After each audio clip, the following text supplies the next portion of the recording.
What's going on, guys? Welcome back to WWE Network and Show, where I, Graham G. Matthews, break down all the original content you watch on the WWE Network and on Peacock. And today we're talking the February 28th, 2022 edition of Raw Talk, as always being hosted by Matt Camp, Jackie Redmond, and their special guest host for this week, Booker T.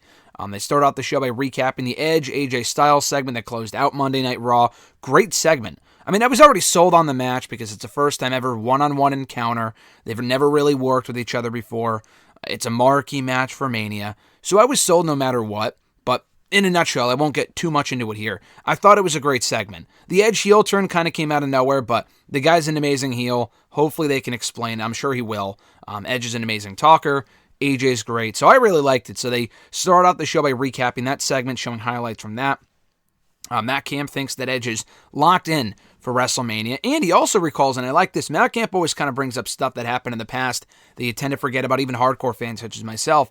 He makes the comparison to the night after Edge returned to the Royal Rumble in 2020, and how Randy Orton acted all endearing to him, only to turn on him like out of nowhere, like hit him with the RKO, I think with a concerto as well, so it kind of mirrored that. I don't know if that was intentional. I guess we'll find out next week when Edge explains his actions. But I thought that was great. I thought it was really, really well done, and I thought the fact that Camp had brought that up was perfect, so I'm glad he referenced that. From there, they run down the other biggest headlines from Raw, including a new United States champion crowned, as well as Tommaso Ciampa making his singles debut on Monday Night Raw. Awful new music and all. The song itself, I've seen, I like it. It doesn't even matter. The song itself is generic as fuck, but the fact they would even change it to begin with is just completely unnecessary.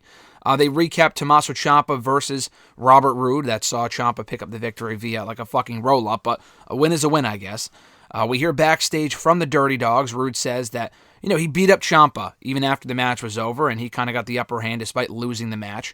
They preview NXT that we'll see the Dirty Dogs in the main event take on Tommaso Ciampa and Braun Breaker. Was selfishly hoping Braun Breaker might show up on Raw. Didn't happen, whatever. And they also claim Ziggler is taking the championship from Breaker come whatever it is, Stand and Deliver. I'm not sure when they're doing the match officially. I think it's at Standing. I'm pretty sure it's at Stand and Deliver. And Bobby says, or rather, not Bobby, Robert, whatever. Dolph says that Robert delivered in the match, and come Tuesday, everyone will find out how good they in fact are. Back in the studio, they replay the Damian Priest-Finn Balor match that, again, saw Balor pick up the victory and become the new United States champion. Good match, fine angle. I like the post-match attack. I just keep going back to the fact that Damian, they messed up his momentum for literally no reason. Like, he just hasn't been over recently. But to say that he wasn't over at all would be inaccurate, because if you go back to, like, September, August, the guy was getting great reactions and having great matches. You let him go out there and do his thing, he was getting over and he was building momentum. They had to go ahead and change the whole presentation of the character, change the character itself, and it completely killed all of his momentum, so that's the company's fault. Booker says it's a huge win for Balor, becoming U.S. champion for the first time, and this is the Edge that he's wanted to see, not no pun intended, not Edge, but this is the aggressive Edge that he's wanted to see from Damian Priest, for a while now. He should have showed it a month ago, he said. Booker says that Edge, as far as Edge goes, he got down to business in that main event segment by attacking AJ Styles, and he calls him a dangerous madman, and AJ is going to come back with a vengeance, I'm sure as soon as next week.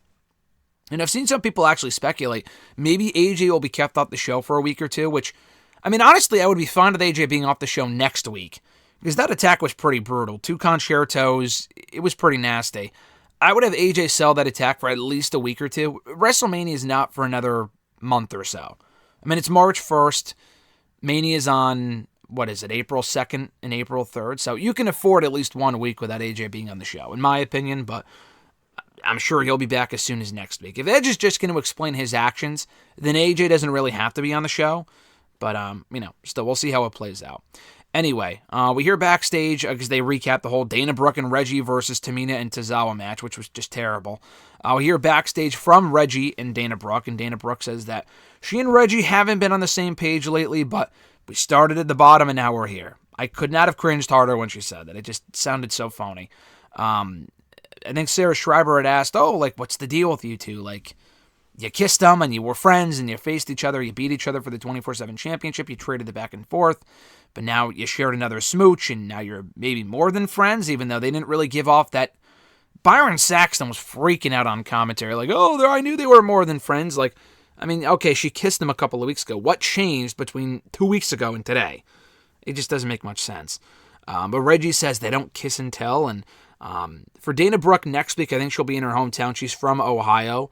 This week they were in Columbus. I think next week they're in Cleveland. And I think she's either from Cleveland or just an Ohio native. Probably she's from Cleveland because they were in Ohio on Monday too.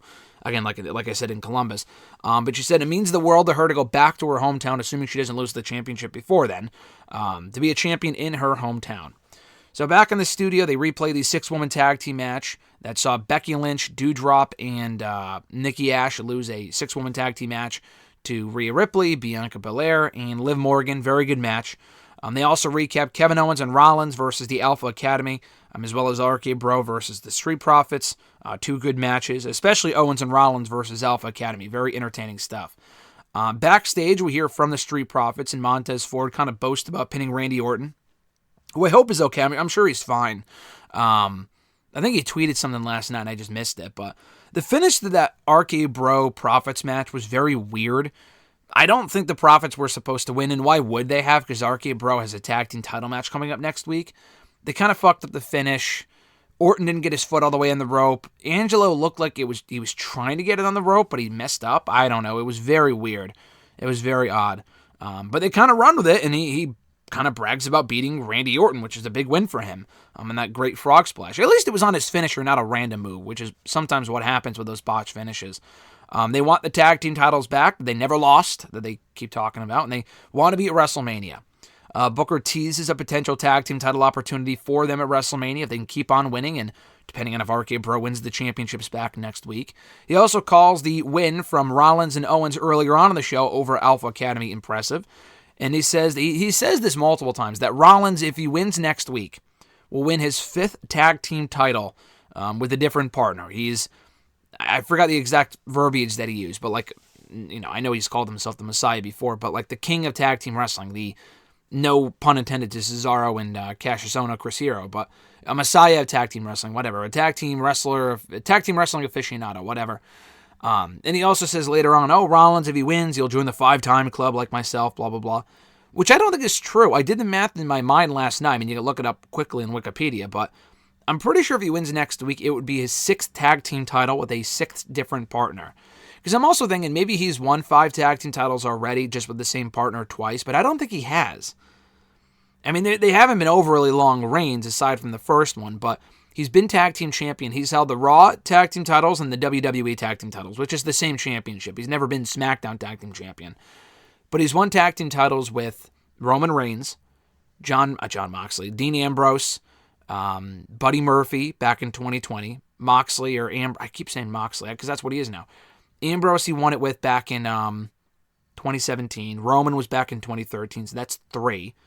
He won it with Braun Strowman very briefly in the fall of 2019. He was also tag team champion, again, very briefly for about a month with Jason Jordan from 2017 to 2018. So I'm pretty sure, unless one of those reigns didn't happen and I'm just imagining things, maybe he meant Raw tag team champion. Maybe that's what he means, even though it's the same championship. I don't know. But anyway, it would be his 6th tag team title win next week if he does win, which I don't think they will. But it would not be his 5th. I mean, I hate to get nitpicky about this, but just to kind of ease my own mind here because I was confused when he said that. Anyway, to close out the show, Matt Cam teases Alpha Academy, maybe defending at WrestleMania. They're his pick to win next week. And listen, I would love for Alpha Academy to retain, and I think they will. I would love for them to retain and then go on to WrestleMania to defend the championships. They deserve it. They've had a great last couple of months. They should be at WrestleMania. Whether they will be or not, that's the question.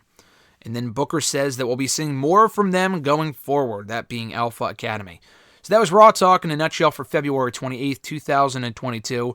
The typical pointless commentary from Booker T. And I like Booker T, but his analysis is usually pretty pointless. If you want the hot takes, he'll give you those hot takes on his own podcast, which I think are pretty stupid. A lot of the takes he says, it just sounds desperate to get people to listen to what he has to say, but it is what it is. Decent show, though. The Dana Brooke, Reggie stuff, I don't give a shit about. The Prophet stuff was fine, albeit short, and the Dirty Dog stuff was effective in building up NXT for tonight, that tag team match. So, middle of the road edition of Raw Talk this week. Thank you guys for checking out my review. I appreciate it. Be sure to like this video, drop a comment, share the video, and subscribe to the channel for more daily content. And hit the bell button as well to be notified every time a new video goes up. Have a great rest of your week, guys. I'm Graham Jason Matthews, and I'll catch your ass down the road.